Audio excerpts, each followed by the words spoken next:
공수처가 손준성 검사에게 청구한 구속영장이 기각됐습니다. 야당 경선 시점을 노려 체포영장을 건너뛰고 청구한 구속영장입니다. 사법부가 공수처에 속보이는 정치공작에 제동을 건 것입니다.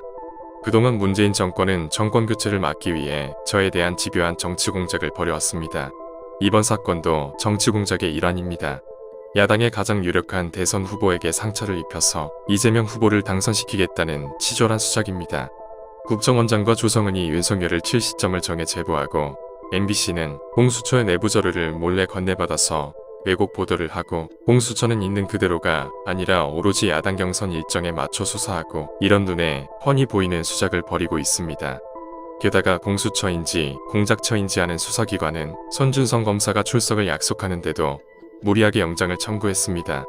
공수처는 손 검사에게 경선 일정 등을 고려해 조속한 출석 조사를 진행할 필요가 있는 상황이라는 문제를 보내 압박했다고 합니다. 야당 경선 결과에 영향을 미치려는 정치적 의도를 노골적으로 드러낸 것입니다. 명백한 선거 개입이고 정치 공작입니다. 김웅 의원에 대한 조사도 하지 않은 상황에서 손 검사에 대한 영장부터 청구하는 게 과연 정상적 수사입니까? 지난주 토요일에 구속영장을 청구했으면서도 언론에 밝히지 않고 이틀이 지난 월요일 오후 2시에서야 그 사실을 공개한 건 역시 윤석열을 칠 시점을 선택한 것입니다. 언론이 기사화하기 좋게 날을 맞춘 것으로밖에 안 보입니다. 이 정도면 정치공작 아닙니까? 공수처입니까? 공작처입니까? 오죽하면 대한변협조차 공수처의 수사권 남용을 규탄하겠습니까? 손준성 검사에 대한 구속영장이 기각되자 공수처는 반성하거나 자중하기는커녕 아쉽다고 했습니다.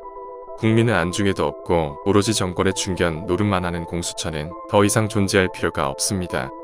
검찰 대장동 수사팀은 미국으로 도피한 남욱은 석방하고 유동규의 배임 혐의는 일부러 뺐습니다. 반면에 공수처는 손준성 검사에 대해서 무리하게 구속영장을 청구했습니다. 검찰 수뇌부와 대장동 수사팀 그리고 공수처, 그야말로 환상의 콤비입니다. 문재명 정권 2기 창출을 위한 환상의 정치공작 복식조입니다. 두 기관 모두 국민의 심판을 면하기 어려울 것입니다. 이 정권이 온갖 권력기관을 동원하여 윤석열 죽이기 프로젝트를 밀어붙이는 이유는 간단합니다. 저를 죽여야만 정권교체를 막을 수 있다는 사실을 저들 또한 잘 알기 때문입니다. 그러나 저는 굴복하지 않을 것입니다.